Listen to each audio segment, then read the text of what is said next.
너희도 그럴 때에 라는 제목으로 하나님의 말씀 나누겠습니다. 하나님은 다윗에게 최고의 왕이라는 명예를 허락해 주셨습니다.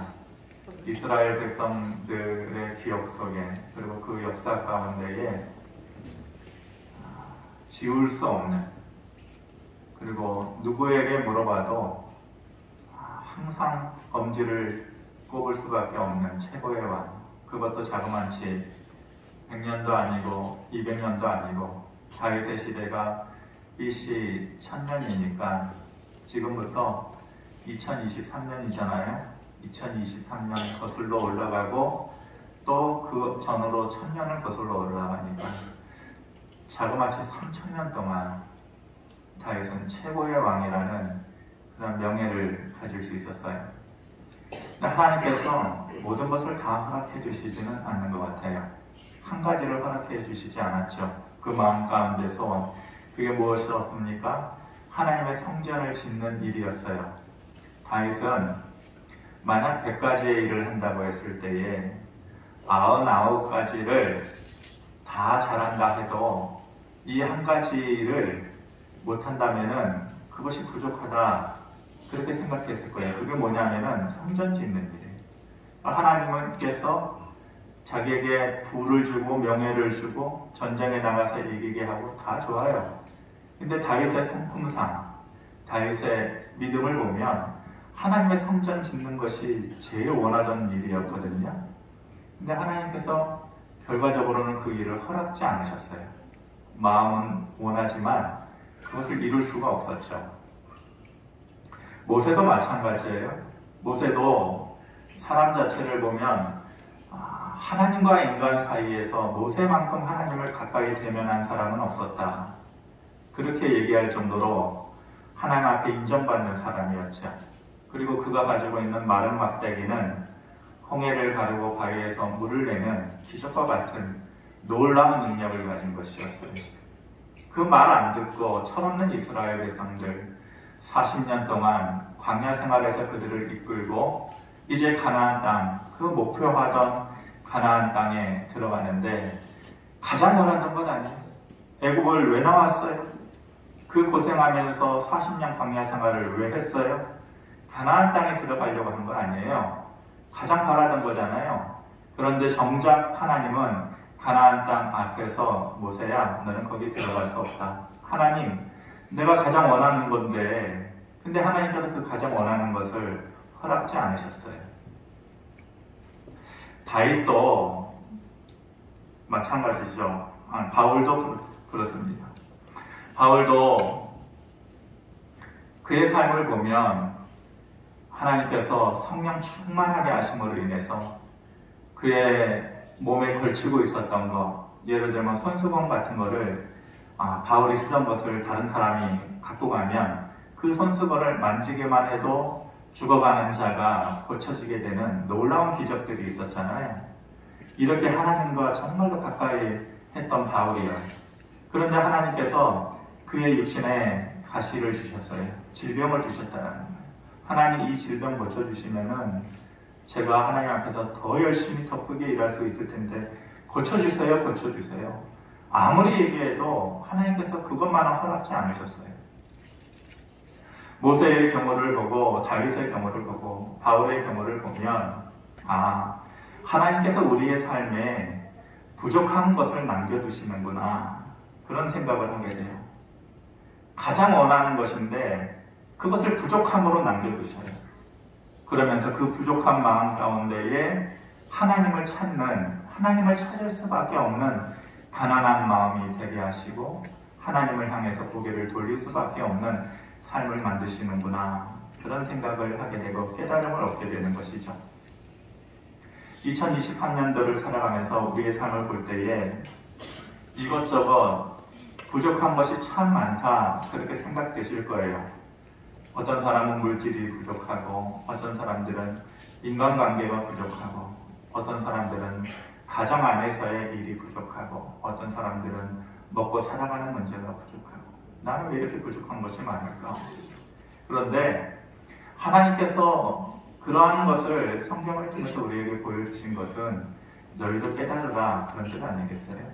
너희에게 부족함을 주는 것은 원망만 하지 말고 좌절만 하지 말고 내 이름을 기억하고 나를 향하여서 얼굴을 돌리고 기도하라, 이런 뜻일 것입니다. 올 한 해도 우리의 부족함보다는 하나님께서 우리에게 허락하신 것들이 무엇인가를 먼저 생각할 수 있는, 그리고 감사할 수 있는 저와 여러분들 되어지기를 바랍니다. 하나님은 다윗에게 성전 지을 수 있는 기회를 주시지 않았지만 그 기회를 누가 가졌어요? 그 아들 솔로몬이 가졌죠. 솔로몬이 아버지 다윗이 하지 못하는 성전을 지었어요. 성전을 다 지어놓고 이제 하나님 앞에 기도를 하죠. 하나님, 아버지 다윗에게 약속하신 그 모든 복을, 그 약속을 이제 내 때에 이루어 주시옵소서. 그렇게 기도를 합니다. 그러면서 어떤 일이 있든지 누가 그러든지 이 성전, 이 지어놓은 성전을 향하여서 기도하기만 하면은 무슨 일을 구하든지 하나님께서 그것에 대해서 응답해 주십시오. 그러면서 몇 가지 경우들을 얘기해요. 이럴 경우에 우리가 이 성전을 향하여서 기도하면 하나님 우리의 기도에 귀를 기울여 주세요. 그렇게 하나님 앞에서 간구하죠. 오늘 기도하고 또 설교 제목으로 한 것처럼 그들이 그랬던 것처럼 우리도 그럴 때에 하나님의 성전을 향하여서 구할 수 있는 저와 여러분들 되기를 바라고, 첫 번째의 경우에 억울한 일을 당했을 때에 너희는 그러해라, 그렇게 말씀합니다. 22절 말씀을 보면 만일 어떤 사람이 그의 이웃에게 범죄함으로 맹세시킴을 받고 그가 와서 이 성전에 있는 주의 제단 앞에서 맹세하거든, 이래 말씀하십니다. 어떤 사람이 잘못을 했어요. 그런데 맹세시킴을 받았다라는 거예요. 그러니까 맹세시킴을 받았다라는 것이 자기가 스스로 내가 이 일을 했습니다 라고 고백하는 것이 아니라 강제적으로 그렇게 했다라는 거예요. 그러니까 이 사람은 이 일을 안 한 거예요. 범죄하지 않고 잘못하지 않았어요. 그런데 강제적으로 그 일을 했다라고 고백할 수밖에 없는 상황이 되었다라는 말이에요. 그러니까 이 사람은 마음이 뭐예요? 억울한 거예요. 내가 하지도 않았는데 손가락질 받아야 되고, 내가 하지 않았는데 다른 사람의 비난을 받아야 되고, 부끄러워야 되고, 이런 일 때문에 억울하게 되어질 때에 너희는 이 성전을 향하여서 고개를 돌려 기도해라. 내가 그 억울함을 풀어주겠다. 이렇게 말씀하시는 거죠. 에스더서에 보면 에스더의 삼촌이 모르드게잖아요. 에스더서에 보면은 세 사람을 위주로 그 성경이 돌아가죠. 물론 주인공은 에스더고 그 삼촌 모르드게가 있고, 그리고 그 둘, 그리고 그 유다 백성들을 몰살시키려고 하는 나쁜 놈 하만이라는 사람이 있습니다. 그런데 이 모르드게가 아하수에로 왕을 죽이려고 하는 암살, 그 계획을 알아차리고 극적으로 아하수에로 왕을 살려내거든요. 그러니까 칭찬받아야 되고 관직을 받아야 되고 높은 자리에 올라야 되는데 아하수에로 왕이 알아주지 않는 거예요. 잊어버린 거예요. 그리고서 정말 잔꾀를 부리고 오히려 에스더와 모르드게를 죽이려고 하고, 뿐만 아니라 그 모든 유다 백성들을 다 몰살시키려고 하는 나쁜 놈 하만만 높여주는 거죠. 그러니까 모르드게 입장에서는 억울한 거예요. 왜 나쁜 놈들은 저렇게 잘 될까? 왜 이렇게 형통할까? 나는 선한 일을 하고 그랬는데 왜 이렇게 잊혀질까? 억울한 거예요. 급기야는 하만이 이제 모르드게를 죽이려고 하는 계획을 세우죠. 그리고 그 땅에 있는 모든 유다 백성들도 다 죽여야겠다, 그런 계획을 하고 있는 그런 절체절명의 순간이 다가와요. 어째 할 수가 없어요. 하만은 높이 들리우고 모르드게는 잊혀지고. 그런데 어느 날 밤 이 아하수에로 왕이 잠잘 수가 없는 거예요. 불면증에 걸려요. 그래서 이리 뒤척 저리 뒤척 하다가 궁중에 있는 옛 그 자료들을 뒤적뒤적 하는데 옛날 일이 기억나는 거예요. 내가 어떤 사람들에 의해서 암살당하려고 할 때 그때에 모르드게가 나한테 정보를 주어서 내가 극적으로 살아났는데, 그때 그런 일이 있었구나. 내가 그것을 기억지 못했네. 그러면서 그때 비로소 깨닫게 된 것이 정말로 내 인생에 있어서 참된 신하는 하만이 아니구나. 모르드게구나. 비로소 깨닫게 되는 것이죠.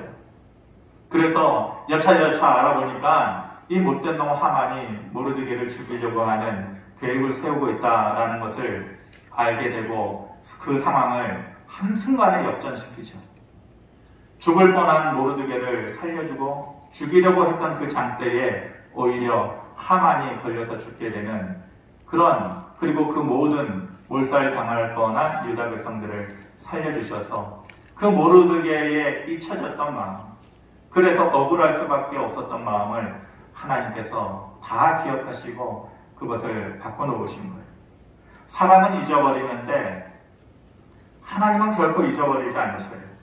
그리고 하나님은 다 기억하시고 하나님의 때가 되면은 그 억울함을 하나님께서 풀어주시겠다, 이렇게 말씀하시는 거죠. 다윗도 마찬가지. 그 아들 압살롬이 반역을 하잖아요. 그래서 왕위에 있는 아버지를 쫓아내요. 남도 아니고 내 피부치 자식이 나를 배신하고 성 밖으로 쫓아내는 그 아픔 그리고 슬픈 그 현장에서 오히려 그 도망갈 수밖에 없는 다윗의 마음을 후벼파는, 칼로 도려내는 듯한 말을 하면서 저주하는 사람이 있었어요. 시므이라고 하는 사람. 그 시므이가 다윗이 쫓겨가는 그 모습을 보면서 그 슬퍼하는 다윗의 마음에 돌을 던지죠. 사무엘하 16장 7절에 뭐라고 우리 같이 한번 읽어보겠습니다. 시작. 시므이가 저주하는 가운데 이와 같이 말하니라. 피를 흘린 자여, 사악한 자여, 가거라 가거라. 이 다윗의 마음이 얼마나 슬퍼요. 그 성을 떠나야 되는, 그것도 남도 아니라 자식에 의해서 도망갈 수밖에 없는 현실 앞에서, 그런데 돌을 던지면서 사악한 자여, 가거라 가거라, 썩 꺼져라. 그러한 시므이의 모습을 보면서 이 다윗의 마음이 어땠을까? 너무나도 비참하지 않아요? 억울하지 않아요? 저거 한 주먹감도 안 되는데, 내가 왕위에 있었다면 저거 한 주먹이면 저거 어떻게 해볼 수 있는데, 근데 그렇게 할 수가 없는 거예요. 억울한 거예요. 그런데 그렇게 그 인생의 스토리가 끝나지 않게 하셔요. 하나님께서 결국은 그 상황을 역전시키셔서 다시 왕권을 복권시키시고 다시 성으로 돌아올 때에 가장 부끄러운 사람이 바로 이 시므이였어요. 제일 먼저 와가지고 왕 앞에 무릎을 꿇고 과거의 일은 잊어달라고 고개를 땅에 조아리면서 다윗의 그 억울한 마음을 하나님께서 풀어주셨던 거죠.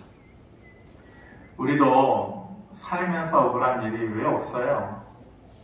오해받는 일도 있고 그것 때문에 마음이 도려내는 듯한 그런 아픔을 겪기도 하잖아요. 너희도 그럴 때에 이 성전을 향해서 기도해라. 그러면 내가 그 억울함을 풀어주겠다. 솔로몬이 그렇게 기도할 때에 하나님께서 너의 기도를 들어주시겠다, 이렇게 말씀하셨거든요. 살아가면서 이런 억울한 일을 당할 때에 성전을 향해서 잠시 잠깐의 기도를 하는 거 우리에게 매우 중요한 일입니다. 저는 여러분들이 기도 생활을 열심히 하기를 원하지만 내 바람과 현실은 많은 차이가 있을 것 같아요. 여러분들이 그렇게 삶을 살아가면서 치열한 전쟁터와 같은 삶을 살아가면서 기도 열심히 할 것 같지 않아요. 죄송하지만. 그런데 기도라는 것이 잠시 기도를 하는 것이 중요해요. 사람이 스쳐 지나가는데 잠깐에 스쳐 지나가면서도 그 사람이 반갑고 그 만남이 오랫동안 기억나고 기분 좋게 하는 만남이 있잖아요. 근데 어떤 사람은 3시간, 4시간을 앞에 두고 말을 하는데도 그 시간이 그렇게 불편하고 지루한 사람도 있어요. 기도도 마찬가지. 3시간, 4시간을 한다고 하나님의 마음을 울리는 게 아니에요. 잠시 잠깐을 하더라도 그것이 하나님의 마음에 남아있는 기도가 중요한 거지, 그래서 내가 기도를 해야겠다 라고 작정하고서 무릎 꿇고 기도하는 것이 기도가 아니에요. 잠시 기도를 하는 것이 중요한 거죠. 그러면서 여러분들이 점심 먹고 나서 아침에 눈 뜨고 나서 성전을 솔로몬이 얘기한 것처럼 성전을 향하여서 잠시 잠깐의 기도를 하는 것이 하나님의 마음을 울릴 수 있는 거지. 두 번째, 너희도 이럴 때에 성전을 향해서 기도하라 말씀하시는 것이 삶이 쑥대밭이 되었을 때에 너희가 성전을 향해서 기도해라 이렇게 말씀하십니다. 오늘 24절에 보니까 이렇게 말씀하시는데 만일 주의 백성 이스라엘이 주께 범죄하여 적국 앞에 패하게 되므로 주의 이름을 인정하고 주께로 돌아와서 이 성전에서 주께 빌며 간구하거든 이렇게 말씀하십니다. 쑥대밭이 되었다. 우리가 자주 쓰는 표현이죠. 엉망진창이 됩니다. 그 삶이 뒤죽박죽이 되어서 완전히 폐허 상태가 된 것을 비유적으로 얘기할 때 쑥대밭이 되었다 이렇게 써요. 과거의 고대 전쟁이라고 하는 것은 모든 것을 걸고 하는 거예요. 지금 우크라이나 사태가 일어나고 전쟁이 오랫동안 지속이 되지만은 그것 때문에 한 나라가 없어지고 그것 때문에 모든 삶이 다 빼앗기고 그럴 정도는 아니죠. 그런데 고대 전쟁은 그렇지 않아요. A라는 나라하고 B라는 나라가 전쟁을 하면 하나는 완전히 사라져요. 남자들은 기본적으로 죽고 여자들은 다른 나라의 아내가 되어지고 아이들은 종이 되어지는 거예요. 그래서 그 전에 있었던 삶은 송두리째 다 사라져 버리는 거예요. 그러니까 완전히 쑥대밭이 되어지는 것이죠. 다윗이 영원히 잘 나갈 것 같았어요. 최고의 왕으로서 기억되어져서 다윗의 가정사도 그러겠지라고 생각하겠는데 그럴까요? 사람이 그 가정을 아무도 몰라요. 부부관계도 어떤 관계인지 아무도 몰라요. 들여다보면 보여지는 것이에요. 들여다보면 사랑관계도 보여지고 들여다보면 그 가정들도 아픔이 있구나, 어려움이 있구나, 갈등이 있구나 라는 것을 깨닫게 되어지는 것이죠. 다윗의 가정사도 만만치 않아요. 다윗의 가정사도 쑥대밭처럼 되었을 때가 있었어요. 다윗의 인생의 가장 큰 실수가 뭐였습니까?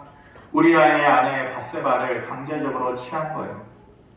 순간의 유혹을 이기지 못해서 왕권을 이용해서 우리아를 죽이고 그 밧세바를 아내로 취하잖아요. 하나님께서 가만히 두지 않았어요. 그의 잘못을 징계하시는데 밧세바와의 관계에서 난 첫 아이를 하나님께서 그 생명을 거두어 가시죠. 태어나자마자 그 아이를 데려가셔요. 얼마나 아버지로서 마음이 아팠을까요? 그 가정 일이 있고 나서 곧바로 무슨 일이 있었냐면은 다말이라고 하는 딸이 있었거든요. 근데 아들 압살롬의 누이였어요. 근데 다말이 참 이뻤어요. 근데 이복 형제 중에 이 다말을 해서는 안 되는데 사랑하는 암논이 있었거든요. 그런데 형제지간이니까 어찌할 수가 없는 거예요. 그래서 강제적으로 그 다말을 이 암논이 겁탈을 하죠. 그러니까 그 누이의 그 억울한 일을 보고서 이 압살롬이 마음에 복수의 칼을 가는 거예요. 2년이 지나고 나서 그 형제들을 다 불러 모아놓고 암논을 죽이고 또 다른 형제들도 다 죽이는 피부림의 그 가정사가 있어요. 다윗의 입장에서 보면 밧세바와의 아이도 죽었지. 그리고 내 자식들 간에 서로 칼을 겨누고 또 피를 보고 그리고 누군가는 평생 잊지 못할 아픈 기억을 자식이 가지고 살아가야 되는 그런 아픔이 있는 것이죠. 그리고 또 얼마 안 돼서 그 압살롬이 그 다윗을 반역하는 거예요. 반역하는 것을 다윗이 그렇게 억울해하지 않았어요. 그리고 압살롬을 죽이라고 하지 않았어요. 그런데 결국은 그 자식 압살롬마저 죽게 되잖아요. 그러니까 이 모든 일련의 과정을 보았을 때에 다윗의 가정사 쑥대밭처럼 되어지는 그런 아픔이 있었던 거예요.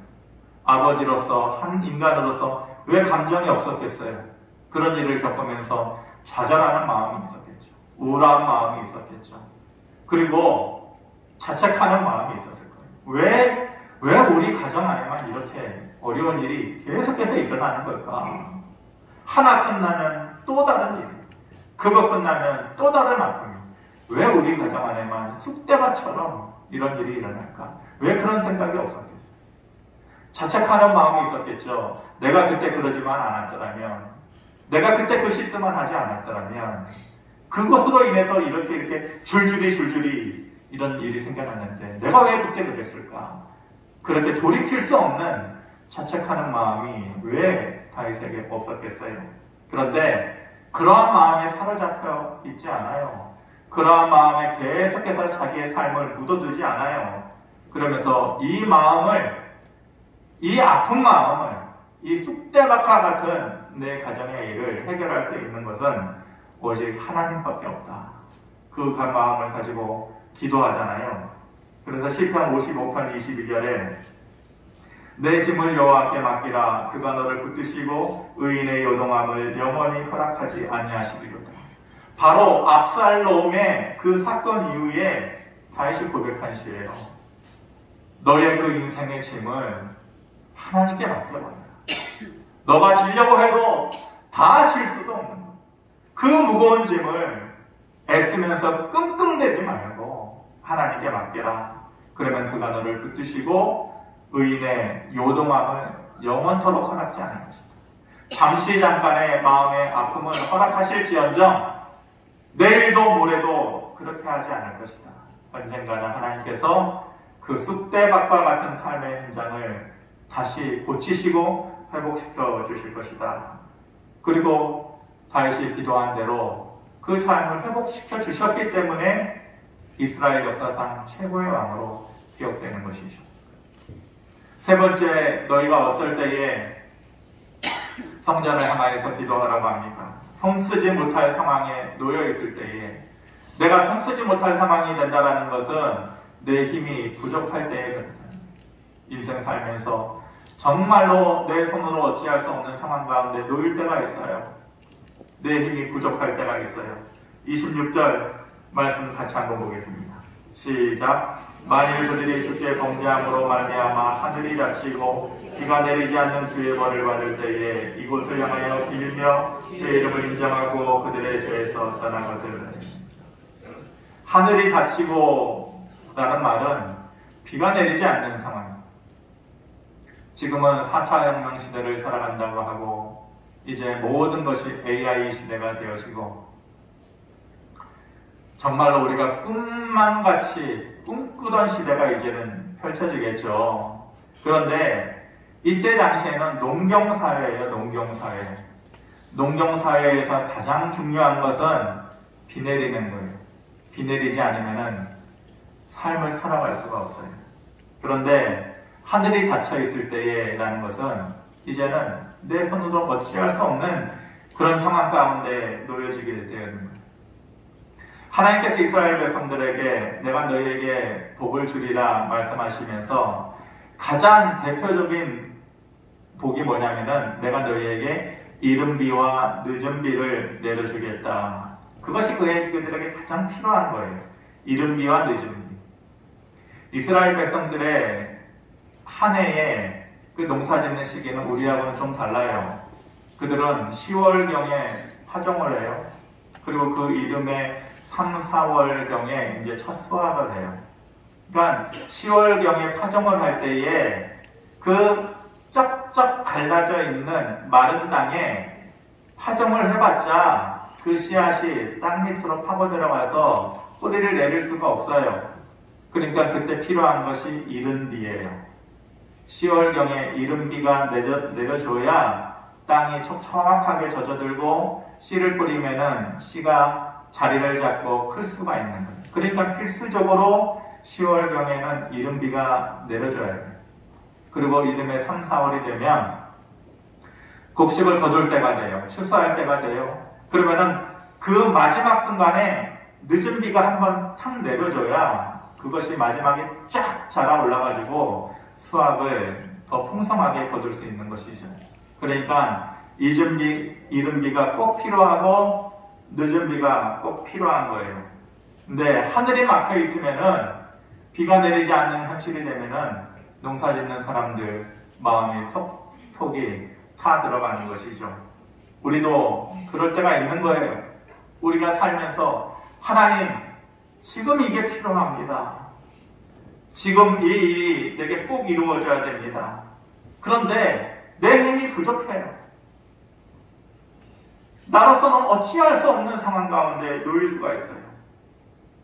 그렇게 막힌 하늘을 보면서 주저앉아 있을 때가 있어요.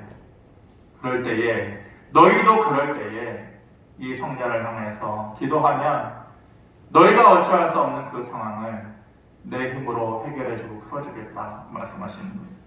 그러면서 구체적인 얘기를 얘기하죠.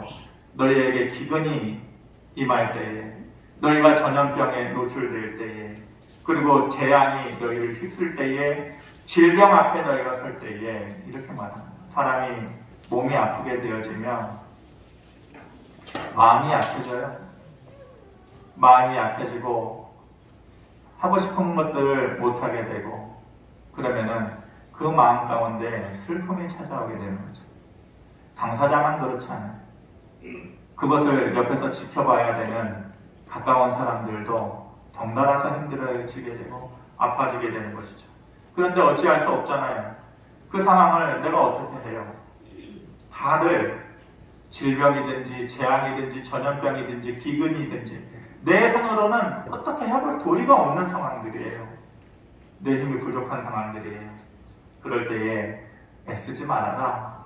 애쓴다고 되는 건 아니고, 그럴 때에 너희는 발버둥 치지 말고 이 성전을 향하여서 기도해라. 그러면 내가 너희의 소리를 듣겠다. 이렇게 말씀하십니다. 올해 표어가 뭐예요? 힘과 능이 아닌 오직 성령으로잖아요. 스가랴 4장 6절 말씀. 힘과 능이 아닌 오직 성령으로. 여러분들이 올해를 살아가면서 억울한 일을 만날 때도 있을 것이고, 또 삶이 쑥대밭처럼 되어질 때도 있을 것이고, 내 힘으로는 어찌해 볼 수 없는 그런 손쓸 수 없는 상황 가운데 놓일 때가 있을 것이에요. 그럴 때 어떻게 하시겠어요? 애쓰고 힘써야겠죠. 찾아다녀보세요. 그 일을 해결할 수 있는 사람의 도움을 얻으려고 눈에 불을 켜고 찾아다녀보세요. 인간적인 노력을 다 기울여야겠죠. 하지 말라는 게 아니에요. 열심을 다해서 몸부림치고 애쓰면서 그것을 해결할 수 있는 방법을 찾아야겠죠. 하지만 찾는 중에, 그 노력하고 애쓰는 중에 이 말씀을 한번 기억하시기를 바랍니다. 너희가 그럴 때에 이 성전을 향해서 기도해라. 너희가 그런 상황이 놓일 때.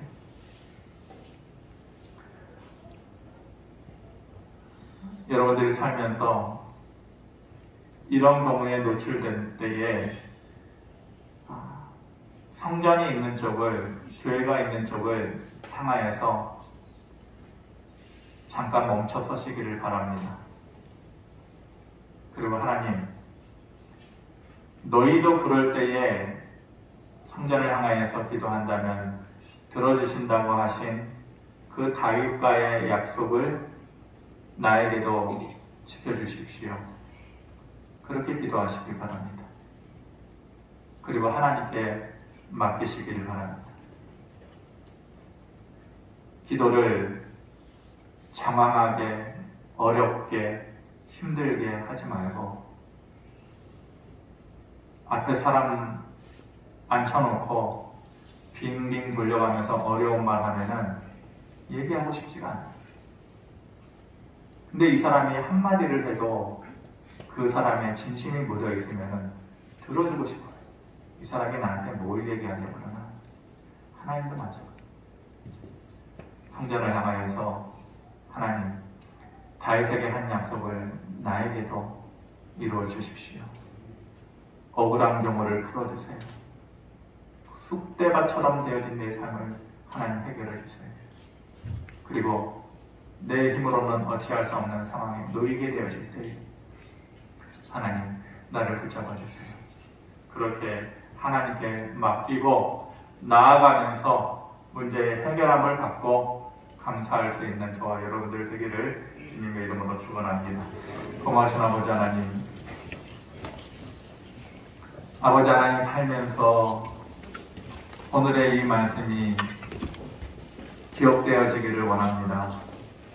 마음이 힘들고 또 지치고 무너질 때에 억울하고 뇌임 없는 것을 슬퍼하게 되어질 때에 우리가 성전을 향할 수 있게 하시고 잠시의 기도를 통하여서 하나님의 능력을 볼 수 있는 그러한 실존적인 삶을 살아갈 수 있도록, 체험적인 삶을 살아갈 수 있도록 하나님 은혜를 더하여 주시옵소서.